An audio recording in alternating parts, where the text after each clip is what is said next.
तो मैंने आपको बता दिया कि आचार्य परेशान का जो सिद्धांत है इसके अनुसार तो पापी और ज्यादा बुरा कर्म करेगा। There is a very very big difference between atma and jivatma. अभी मैं आपको लॉजिकली एक्सप्लेन करने वाला हूं कि पुनर्जन्म होता है, कि ये जो व्यक्ति है आचार्य परेशान जो है ये क्यों कर रहे हैं नशा, हर प्रकार का नशा जो है ये इसमें क्यों लिप्त हैं। उसका सीधा सा कारण ये है। पुनर्जन्म का क्या मतलब है? पुनर्जन्म का मतलब ये नहीं कि जीवात्मा ने नया जन्म ले लिया। पुनर्जन्म का मतलब है कि जीवात्मा ने नया शरीर धारण कर लिया। तो इस वीडियो के अंदर हम चर्चा करेंगे आचार्य परेशान के जो भी विचार हैं कर्म फल सिद्धांत के ऊपर और पुनर्जन्म के ऊपर, तो किस प्रकार से गलत हैं और किस प्रकार से वह विचार जो है भ्रांति फैलाने का कार्य कर रहे हैं, इसको हम विस्तार से समझेंगे और बहुत ही सरल भाषा में आपको समझाने का प्रयास करूंगा। सर्वप्रथम आपको बता देता हूं कि ये दोनों ही चीज़ें आपस में लिंक्ड हैं, यानी कि कर्म फल सिद्धांत और पूर्व जन्म ये आपस में लिंक्ड हैं। तो अगर आपने कर्म फल सिद्धांत को समझ लिया तो आप पूर्व जन्म के रहस्य को भी समझ जाएंगे साइमल्टेनियसली। तो इसलिए शुरुआत करते हैं कर्म फल सिद्धांत से। तो आचार्य परेशान का कर्म फल सिद्धांत के ऊपर यह मत है कि भाई कर्म फल सिद्धांत जो है उसके हिसाब से कर्म का जो फल है वह तत्काल मिल जाता है, और बल्कि वो तो यूँ कहते हैं कि कर्म करने से पहले ही मिल जाता है उसका फल और भविष्य में कोई फल नहीं मिलता। उदाहरण के तौर पर कि मान के चलिए कि कोई व्यक्ति कातिल है, तो कत्ल करने के लिए उसे बुरा व्यक्ति बनना पड़ा, तो वो बुरा व्यक्ति बनने की जो प्रक्रिया है, जब वो बुरा व्यक्ति अंदर से बन गया तो उस क्षण ही उसे उसका फल मिल गया। वो ऐसा बोलते हैं कि भाई बुरा कर्म करने के लिए सबसे पहले उसे बुरा व्यक्ति बनना पड़ेगा, और जब वो बुरा व्यक्ति बन गया तो उसी क्षण उसे बुरा कर्म करने का फल मिल गया, यानी कि कर्म करने से पहले ही उसे फल मिल गया और भविष्य में कोई फल नहीं मिलने वाला। ऐसा उनका एक मत है। तो इस पर थोड़ी सी चर्चा कर लेते हैं और आपको अभी सिद्ध करता हूं कि कैसे ये हिपोक्रेसी है, कैसे ये बिल्कुल हिपोक्रेसी है, ये आपको अभी प्रूफ करता हूं मैं।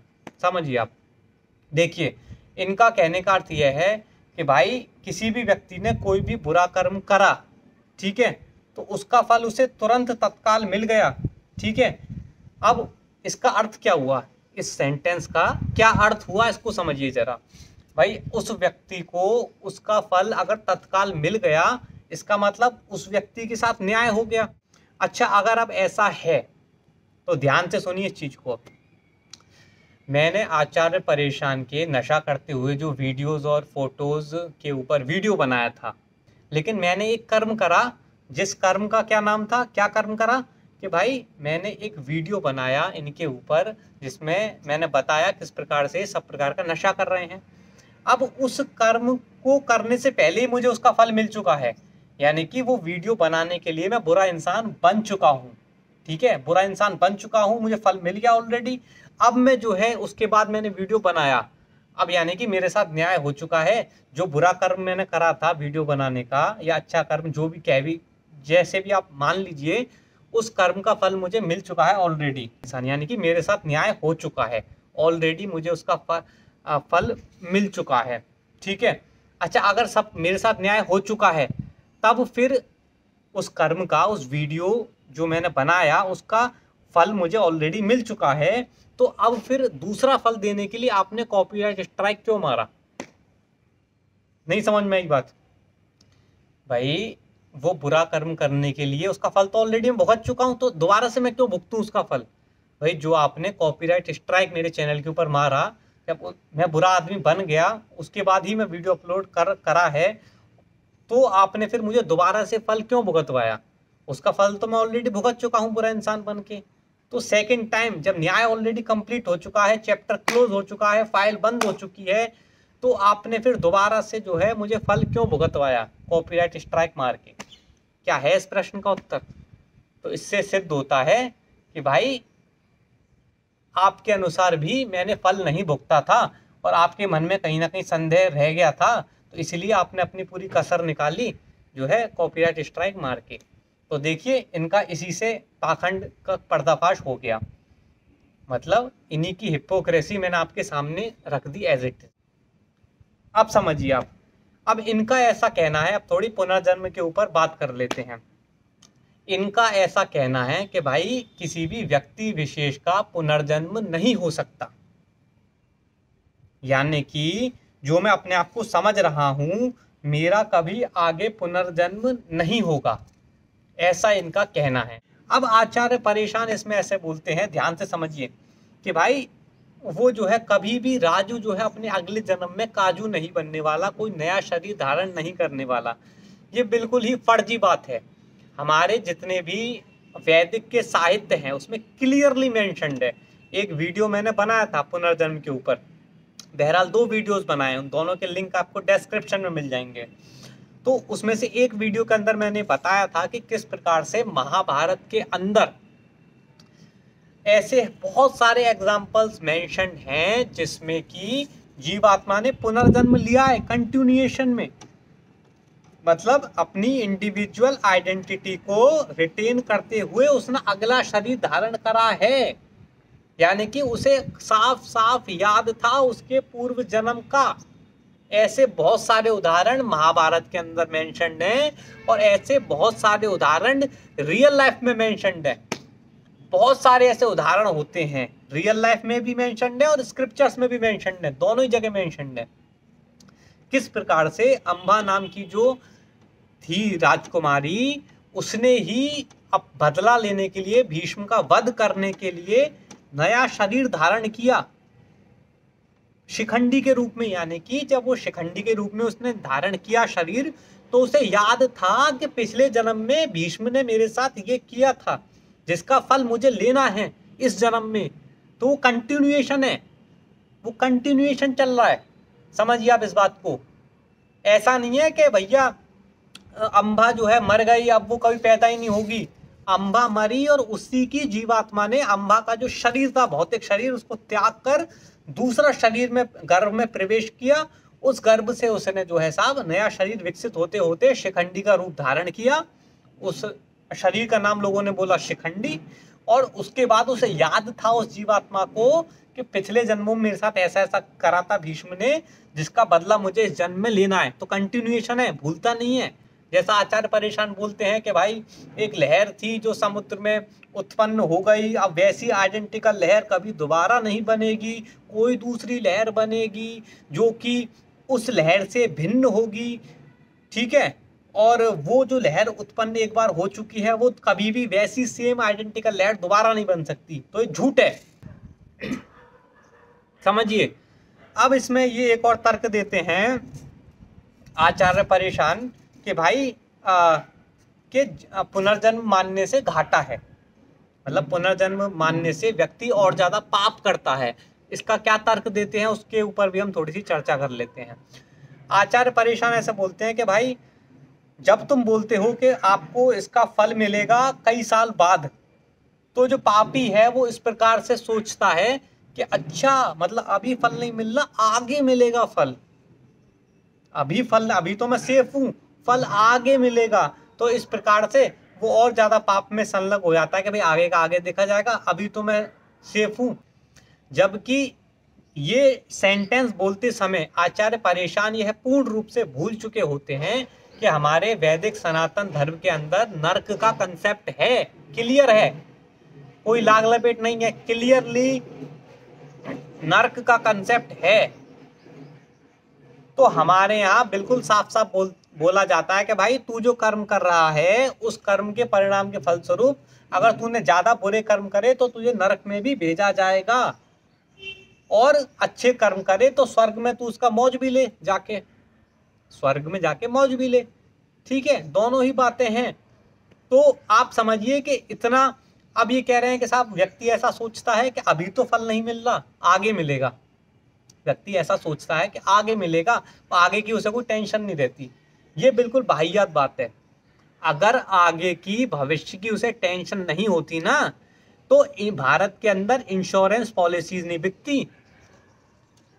आज की डेट में हर घर के अंदर, भारत के हर घर के अंदर इंश्योरेंस पॉलिसी बिकती है। क्यों बिकती है? उसका एकमात्र कारण ये है कि भाई उस व्यक्ति के मन में आगे का डर है, भविष्य का डर है।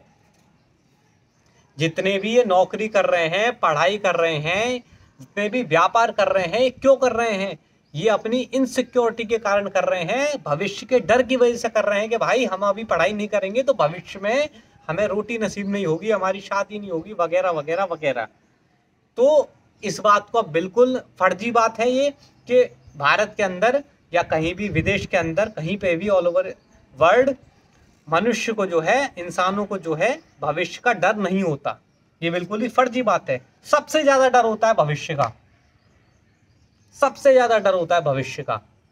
तो उसे जब हम बोलते हैं कि हाँ भाई जो ये तू कर्म कर रहा है इसका फल तुझे भविष्य में मिलेगा, 100% मिलेगा, तो उसे भय हो जाता है और वो देखता है कि कुत्ता एग्जिस्ट करता है। वो अपने आसपास आंखों से देख सकता है कि कोई सड़क पे कुत्ता जा रहा है, लोग उसमें लाठी मार रहे हैं, और इसकी कोई भी गारंटी नहीं है कि तुम वो नहीं बन सकते, क्योंकि तुम्हें नहीं पता कि मृत्यु के बाद तुम्हारा क्या होता है, ये तुमको नहीं पता। तो डेफिनेटली तुम बन सकते हो, सेफ नहीं हो आप। मतलब आपको नहीं पता कि आपका मृत्यु के बाद क्या होगा, कौन सा शरीर आप धारण करेंगे, ये आपको नहीं पता। ठीक है, तो आप कैसे कह सकते हैं कि भाई हम वो नहीं बनेंगे? और उसके साथ जो घटना घट रही है वर्तमान में, कोई इसे डंडा मार रहा है, कोई उसके साथ कुछ भी कर रहा है, तो वो सब आपने देख लिए। तो आपको भय होता है कि भाई इसके साथ जैसा हो रहा है मेरे साथ भी वैसा हो सकता है, अगर मैंने वो रूप धारण कर लिया, अगर मैंने बुरे कर्म करे, ठीक है, तो वैसा मेरे साथ भी हो सकता है, मैं सेफ नहीं हूं। इसलिए उस भय के चलते वह सही कर्म करता है। Very clear, very very clear. और नरक का भी प्रावधान है भाई। नरक को चलो आप सिद्ध नहीं कर सकते, तो वो मैंने आपको एग्जांपल दे दिया, कुत्ते वाला या और भी अन्य लोगों के साथ जिस प्रकार के अत्याचार होते हैं, ठीक है, वो मैंने आपको एग्जांपल दे दिया। आपने आपने जो सिद्धांत दिया पुनर्जन्म के ऊपर, बल्कि मैं तो यह कहूंगा कि उससे और ज्यादा पाप बढ़ रहा है। इसको ध्यान से समझ लेते हैं कैसे।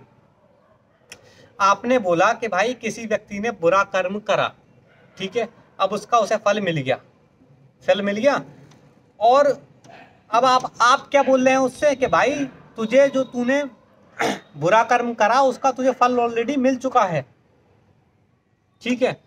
तो वो ऐसा सोचता है वो व्यक्ति, भाई मुझे फल भी मिल गया और मुझे पता भी नहीं लगा, ये तो बहुत अच्छी बात है।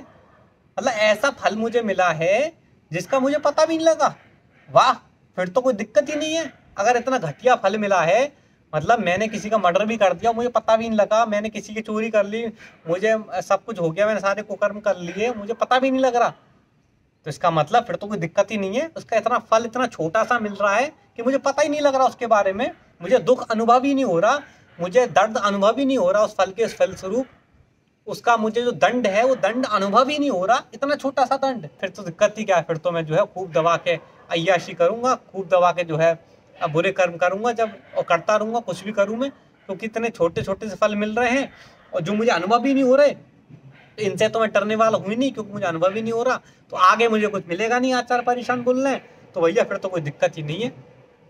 तो इस प्रकार से आप समझिए कि वो व्यक्ति और ज्यादा कुकर्मों में लीन हो जाता है, क्योंकि आप इससे ऐसा बोल रहे हैं कि भाई भविष्य में तो कुछ मिलने वाला है नहीं, तुझे मिल गया फल और तुझे पता भी नहीं लगा, बताओ ऐसा फल मिला है।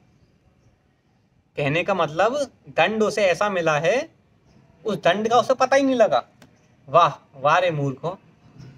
खैर, अब इस चीज को आप और ध्यान से थोड़ा विस्तार से समझ लेते हैं इस पॉइंट को। तो मैंने आपको बता दिया कि आचार परेशान का जो सिद्धांत है, इसके अनुसार तो पापी और ज्यादा बुरा कर्म करेगा, ठीक है। इनकी थ्योरी जो है ना, अगर किसी कोर्ट के सामने, हालांकि मैं कोई कोर्टों का पक्षधर नहीं हूँ, लेकिन कोर्ट के सामने पेश कर दी जाए कि भाई आप जो मुजरिम को सजा दे रहे हो, इसकी सजा तो ऑलरेडी मिल चुकी है, अब इसे आप फांसी पे क्यों टांग रहे हो भाई, इसकी सजा तो ऑलरेडी भुगत चुका है। आचार परेशान अगर जज से बोले कि इसकी सजा तो ऑलरेडी भुगत चुका है, अब इसे आप फांसी की सजा क्यों दे रहे हैं भाई, तो जज क्या करेगा, जज इनको जो है कोर्ट को गुमराह करने के संदर्भ में जेल के अंदर घुस देगा। समझिए आप, ये इनके साथ होगा, इनकी वाहियात और निराधार और नितार्किक अतार्किक बातों के फलस्वरूप। ठीक है, अभी मैं आपको लॉजिकली एक्सप्लेन करने वाला हूं कि पुनर्जन्म होता है। तो पुनर्जन्म नहीं होता ये कोई सिद्ध नहीं कर सकता। कोई अगर है जो ये सिद्ध कर सकता हो कि पुनर्जन्म नहीं है, तो उसको मेरी तरफ से इनाम। कर ही नहीं सकता, आएगा अंट संट बोल के चला जाएगा, लेकिन सिद्ध नहीं कर पाएगा। अब जो मैं बोलने वाला हूँ उसको ध्यान से सुनिए, इस बात को बहुत गहराई से सुनिए आप।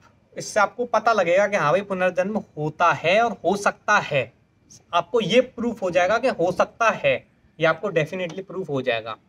ठीक है, सुनिए कैसे। ये शरीर, याद करिए आपका जब जन्म हुआ, धीरे धीरे आपने अपना होश संभाला, तो आपको ये ज्ञात हुआ अच्छा मुझे ये शरीर प्राप्त हुआ है, अब मुझे ये शरीर मिला है, और पता नहीं कहाँ से मिला, पहले क्या था मुझे नहीं पता, कोई भी आइडिया नहीं है, लेकिन मैं अपने आप को इस शरीर में देख रहा हूँ। ठीक है, ऐसा हमें सबको पता लगता है जब हम जन्म लेते हैं और जब हम होश संभालते हैं। उसके बाद क्या होता है कि साहब धीरे धीरे समय चलता रहता है, हमारी मृत्यु का समय आता है। उसके बाद मानव जो है शरीर को त्याग देता है। अब यानी कि सामान्य एक व्यक्ति को उसके जन्म से लेके उसकी मृत्यु तक के बीच का समय याद रहता है। उसे कुछ भी नहीं पता कि मृत्यु से पहले उसके साथ क्या हुआ था और मृत्यु के बाद उसके साथ क्या होगा। ध्यान से समझिए इसे, मृत्यु से पहले उसके साथ क्या हुआ था, कौन था, क्या था, उसे कुछ भी आइडिया नहीं है, और मृत्यु के बाद उसके साथ क्या होगा, ठीक है, क्या नहीं होगा, उसका कोई भी आइडिया उसे नहीं है। जीरो आइडिया उसे, कोई भी उसे क्लू नहीं है इस बात का। ठीक है, अरे भाई अज्ञानी, जब तुझे सिर्फ इतने ही दायरे का पता है, इस सिर्फ इतने दायरे का ही तुझे ज्ञान है, तो तू इसके पीछे की घटना और इसके आगे की घटना के संबंध में कैसे बोल रहा है भाई? तू ये कैसे कह सकता है कि इससे पहले तू एग्जिस्ट नहीं करता था और इसके आगे तू एग्जिस्ट नहीं करेगा? ये तू पक्के से कैसे कह सकता है भाई?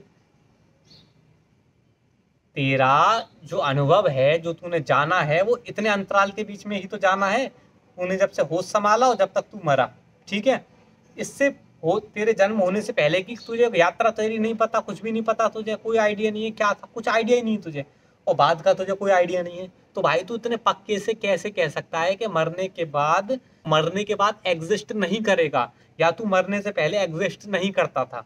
ये तू कैसे कह सकता है? इसको लॉजिकली आप ऐसे समझिए, इससे सिद्ध होता है कि भाई तुझे कोई भी आइडिया नहीं है कि तू मरने से पहले एग्जिस्ट करता था या मरने के बाद एग्जिस्ट नहीं करेगा। इसका मतलब ये है कि तू मरने के पहले भी एग्जिस्ट कर सकता है और मरने के बाद भी तू एग्जिस्ट करेगा। इसकी खूब संभावना है, इसकी पूर्ण संभावना है। ठीक है, अच्छा, जब एग्जिस्ट तू मरने के बाद करेगा, तो इसका मतलब जिस प्रकार से तू वर्तमान में कोई शरीर लेके एग्जिस्ट कर रहा था, भाई वर्तमान में तू कोई शरीर लेके एग्जिस्ट कर रहा था, उसी प्रकार से मरने के बाद तू कोई दूसरा शरीर लेके एग्जिस्ट करेगा। क्योंकि जिस जगह तू एग्जिस्ट करेगा, वहां एग्जिस्ट करने के लिए तू जो है सामान्य, जैसे हर प्रकार के लोगों ने जो है शरीर धारण कर रखा है, उस प्लेन टी के हिसाब से, यानी कि उस प्लेनेट के हिसाब से वैसा शरीर तुझे मिल जाएगा। जैसे ये जो भूमंडल है, ये भूलोक है, इस लोक में अगर हमें रहना है मानव शरीर के अंदर, तो हमें इसी प्रकार का शरीर की आवश्यकता पड़ती है, जो कि यहाँ पे रहने के लिए बिल्कुल सुइटेबल है। उसी प्रकार से तुझे किसी अन्य ग्रह पर रहना है, अन्य लोक में रहना है। ग्रह तो होते नहीं है, हमारी पृथ्वी चपटी होती है, खैर इसके ऊपर बाद में कभी चर्चा करूंगा, ऑलरेडी कर रखा अपने चैनल के ऊपर। लेकिन स्टिकिंग टू द टॉपिक, कि तुझे अगर किसी अन्य प्लेन पर एग्जिस्ट करना है, तो उस प्लेन के अनुसार, इसको बहुत गौर से सुनना जो मैं बोल रहा हूँ, उस प्लेन के अनुसार, उस जगह के अनुसार जो भी सुइटेबल बॉडी है वहां रहने के लिए, उस सुइटेबल बॉडी में तू एग्जिस्ट करने लग जाएगा। जिस प्रकार से यहाँ रहने के लिए ये वाली सुइटेबल बॉडी है, यहाँ पे हम एग्जिस्ट कर रहे हैं इसके अंदर वास करके, हम कौन? जीवात्मा। दूसरी चीज ये कहते हैं कि भाई आत्मा का तो कभी पुनर्जन्म होता ही नहीं है, आत्मा तो अजय है। ये बात बिल्कुल सत्य है कि आत्मा का कभी पुनर्जन्म नहीं होता। हमने कभी नहीं कहा कि भाई आत्मा का पुनर्जन्म होता है, कभी नहीं कहा हमने। हम बोल रहे हैं जीवात्मा का पुनर्जन्म होता है। इस डिफरेंस को आप ध्यान से समझ लीजिए। There is a very very big difference between atma and jivatma. ध्यान से समझिए, जीवात्मा का मतलब ये होता है कि बाकी के जो अंदर शरीर हैं, भाई जीवात्मा का मतलब ये होता है कि ये जो आपका शरीर है, जो फिजिकल बॉडी है, इसके अंदर बहुत सारे अन्य शरीर हैं।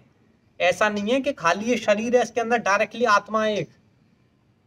ऐसे जो लोग मानते हैं वो महान मूर्ख हैं। हमारे वैदिक सिद्धांत के अंदर ऐसा कभी भी नहीं माना गया कि शरीर के अंदर सिर्फ आत्मा है डायरेक्टली।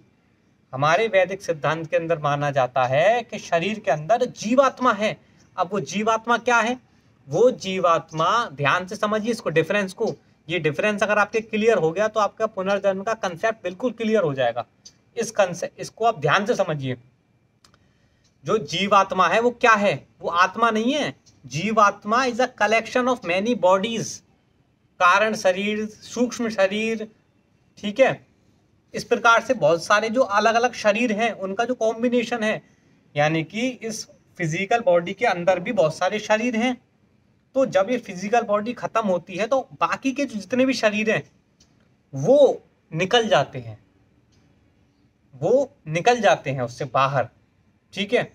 और फिर वो दूसरे शरीर को धारण कर लेते हैं। वो खैर आगे की प्रक्रिया आपको बाद में बताऊंगा, लेकिन इस चीज को समझिए, आप इस डिफरेंस को समझिए पहले कि आत्मा और जीवात्मा में भेद होता है। हम बोलते हैं जीवात्मा का पुनर्जन्म होता है। जो भी कर्म आपने किए हैं, जो भी साधना आपने की है, वो सभी आपकी साथ जाएगी। बहरहाल मैं आपको ये समझाना चाहता हूं कि भाई आत्मा और जीवात्मा में भेद है। ये आपकी कंसेप्ट क्लियर हो गया। और हम कभी नहीं बोलते कि आत्मा का जन्म होता है, हम बोलते हैं जीवात्मा नया शरीर धारण करती है। जीवात्मा का भी जन्म नहीं होता, जीवात्मा दूसरा शरीर धारण करती है। पुनर्जन्म का क्या मतलब है? पुनर्जन्म का मतलब ये नहीं कि जीवात्मा ने नया जन्म ले लिया। पुनर्जन्म का मतलब है कि जीवात्मा ने नया शरीर धारण कर लिया। अब वो जो शरीर है, किस प्रकार का शरीर धारण किया है, वो डिपेंड करता है कि किस प्रकार की योनि उसे मिली है। मानव योनि मिली है तो वो मानव शरीर धारण कर लिया उसने। शरीर धारण करने का मतलब ये है कि वो जो जीवात्मा थी या वो जो इंटेलिजेंस थी, जो भी थी, वो प्रवेश कर गई गर्भ में। तो भाई उसके बाद क्या हुआ कि वो इंटेलिजेंस सर्टेन जो है, आप भोजन खाते गए, शरीर बनता चला गया, शरीर विकसित होता चला गया। तो इस प्रकार से वो जीवात्मा ने नया शरीर धारण कर लिया। सहज प्रक्रिया है, आपको कुछ इसमें चमत्कार वाली बात है नहीं, ठीक है। कोई अन्य गर्भ धारण करा कुत्ते बिल्ली का, तो भाई उस प्रकार से वो उस प्रकार का भोजन करके, उस प्रकार के डीएनए के हिसाब से वो दूसरा शरीर उसे डेवलप होता चला जाएगा। तो हम बोलते हैं कि भाई उस जीवात्मा ने वो वाला शरीर धारण कर लिया। कोई भी शरीर नहीं मिला उसे, कि भाई उसे मानव शरीर नहीं दिया गया और किसी जानवर का शरीर भी नहीं दिया गया, और या फिर हम बोले कि भाई उसे अभी कोई नेक्स्ट शरीर मिलने में समय है, तो हम बोलते हैं कि भाई वो जीवात्मा अभी भटक रही है, उसे अभी दूसरा शरीर मिलने में समय है। तो जब तक वो ऐसी भटकती रहेगी उसे हम बोलते हैं प्रेत, यानी कि उसे अभी शरीर मिलने में समय है, इसलिए वो खाली जीवात्मा ऐसे भटकती रहेगी, ठीक है। अब इससे सिद्ध होता है, मैंने आपको बता दिया कि आत्मा और जीवात्मा में ये अंतर है।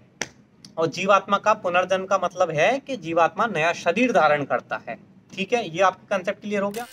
आई होप अब आपको क्लियर समझ में आ गई होगी बात। और मैंने आपको ये भी समझा दिया कि आचार्य परेशान का जो सिद्धांत है, इसके अनुसार तो व्यक्ति और ज़्यादा पापी हो जाता है। और खैर आपको एक और लगे हाथ एक चीज़ और बताऊं कि ये जो व्यक्ति है, आचार्य परेशान जो हैं, ये क्यों कर रहे हैं नशा, हर प्रकार का नशा जो है ये इसमें क्यों लिप्त हैं? उसका सीधा सा कारण ये है कि भाई इनको लगता है कि एक ही लाइफ है। जैसे साहिल खान एक व्यक्ति है, उसको वो क्या बोलता है, one life baby, one life baby, ठीक है, वन लाइफ बेबी, ठीक है। तो उनके अनुसार क्या है भाई, एक ही जिंदगी है। आचार्य परेशान के अनुसार क्या, एक ही जिंदगी है। और ऐसा ना हो कि भाई एक ही जिंदगी मिली है और हम भोग विलास करने से वंचित रह जाएं, किसी भी प्रकार का भोग विलास करने से हम वंचित रह जाएं, कहीं ऐसा ना हो जाए। तो इस प्रकार से वो जो है दबा के जो है डिप्रेशन में जाता है और भोग विलास करता है। डिप्रेशन में क्यों जाता है? डिप्रेशन में इसलिए जाता है कि भाई एक ही जिंदगी है, कहीं कुछ छूट ना जाए, सब कुछ भोग लूँ, सब कुछ भोग लूँ, पता नहीं फिर मौका मिले या ना मिले। इसलिए वो ये भी भोगता है, ये भी भोगता है, और भोग भोग के अपने आप को भरने की कोशिश करता है। और इस प्रकार से वो अब सिर्फ दुख ही हाथ लगता है, क्योंकि भोगने से सुख आज तक किसी को हाथ नहीं लगा। इस कारण से इतना दुख बार बार मिलने के बाद वो डिप्रेशन में चला जाता है। यह है सीधा सा लॉजिक। और जब डिप्रेशन में चला जाता है तब वो नशे का सहारा लेता है। इसलिए ये नशा करते हैं, क्योंकि इन्हें लगता है एक ही ज़िंदगी है, ठीक है, एक ही ज़िंदगी है और इसी में सब कुछ करना है, इसी में ही सब कुछ करना है, और जो है सब भोग लेता हूँ, और इस प्रकार से नहीं भोग पाया तो आगे तो कोई जीवन मिल नहीं सकता, तो मैं वंचित रह जाऊँगा साहब, मुझे जो है बहुत खजाना मेरा छूट जाएगा, मैं भोग नहीं पाया, वंचित रह जाऊँगा। तो आप इस बात को, इस तथ्य को समझिए ध्यान से। इसलिए व्यक्ति और ज़्यादा जो है कुकर्मों में, कुकर्म मतलब जो उसी के खुद के लिए हानिकारक हैं, जो सिर्फ उसे दुख ही दुख देते हैं, उन कर्मों में वह लिप्त रहता है। अब आपको बिल्कुल कंसेप्ट क्लियर हो गया होगा पुनर्जन्म होता है कि नहीं होता है, और इनका जो कंसेप्ट है इसके हिसाब से लोगों की कैसे हानि हो रही है ये भी मैंने आपको सिद्ध कर दिया। अब इसके बावजूद भी अगर आपके कोई प्रश्न बचते हैं, ठीक है, तो आप हमें कमेंट में लिखिए, उसके ऊपर और विस्तार से चर्चा कर लेंगे। दोबारा से रिपीट कर दे रहा हूं, व्यक्ति का ही पुनर्जन्म होता है, इंडिविजुअल आइडेंटिटी रिटेन रहती है, ठीक है, ये बात बिल्कुल क्लियर है। राजू ही अगले जन्म में काजू बनता है या अन्य कोई दूसरा शरीर धारण करता है अपने कर्मों के अनुसार, और वर्तमान में जो से साधन प्राप्त हैं वो उसके पिछले कर्मों के अनुसार ही प्राप्त हैं। तो ये प्रक्रिया निरंतर चलती रहती है, ठीक है। ये बात सत्य है कि जीवात्मा का कभी जन्म नहीं हुआ, चाहे तो उसे आत्मा बोल लो चाहे जीवात्मा बोल लो, उसका कभी जन्म नहीं हुआ, ये बात सत्य है। लेकिन जब आत्मा का जन्म नहीं हुआ, लेकिन वो जो एक उसकी यात्रा है इतनी लंबी, यानी कि वो नया नया शरीर जो धारण करता चला जा रहा है, जीवात्मा जो आत्मा है वो जो नया नया शरीर धारण करता चला जा रहा है, तो वो एक्सपीरियंस गेन करता चला जा रहा है, और या तो अपने कर्मों के अनुसार इवॉल्व होता चला जा रहा है या डिवॉल्व होता चला जा रहा है। तो कभी अच्छे कर्म कर लेता है तो अच्छा फल उसे मिलता चले जाता है, कभी डिवॉल्व बुरे कर्म करता है तो नरकों में चले जाता है, फिर वापस से आ जाता है अच्छे कर्म करके ऊपर। तो ये खेल चलता रहता है जब तक कि वो जीवन मृत्यु के चक्र से बाहर नहीं हो जाता। तो ये सारा गेम है पुनर्जन्म का। आपके अगर अब भी कोई प्रश्न बचे हैं तो आप हमें कमेंट में लिख सकते हैं। नमस्कार।